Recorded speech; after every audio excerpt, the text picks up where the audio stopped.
What's going on, everybody? Trailblazer891 here, and I want to welcome you back to another Destiny video. Today was very big news in the Destiny home front. Game Informer posted to their website the September issue of their magazine, and the cover story is all about Destiny the Taken King. Now, I've read all 12 pages of the article, and in that article, Bungie has given us tons of information to talk about, so we're going to get started. Now, I don't think I'm going to be able to cover all this information in one video, otherwise it's going to be like 15 minutes long, so make sure you come back, check the other videos for the rest of the information. One of the most talked about things last year when Destiny was released was the voice of the Ghost. It was voiced by Peter Dinklage. Now, I know what Bungie was thinking when they cast Peter Dinklage as the voice of the Ghost. It's a very recognizable voice from his work on Game of Thrones. It's a very nice baritone-sounding voice, and the English accent probably sounded like that was a pretty good idea to cast him when they were sitting around a table discussing that. But it didn't really work out that way.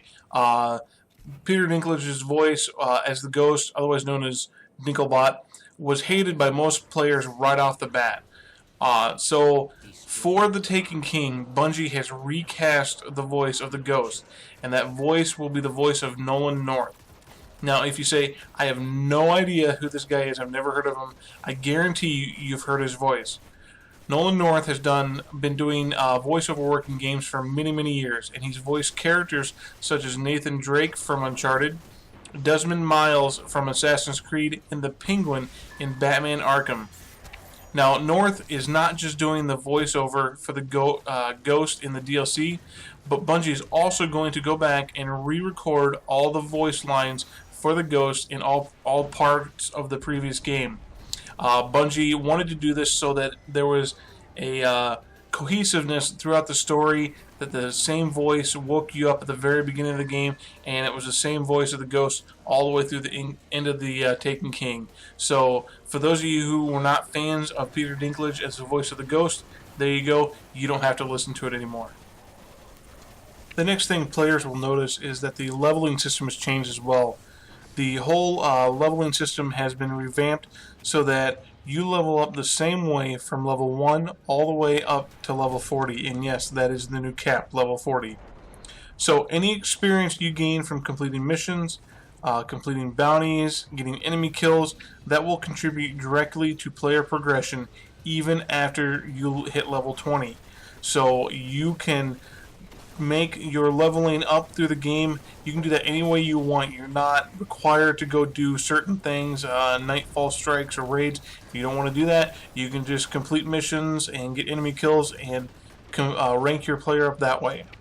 This will hopefully get rid of some of the roadblocks that naturally happened with the light level system that required players to grind it out for large amounts of time just to gain the correct amount of material so they could hit the next level with their gear. The light system will, from what I read, still play a role in helping determine what level of gear you get as you receive rewards for completing missions.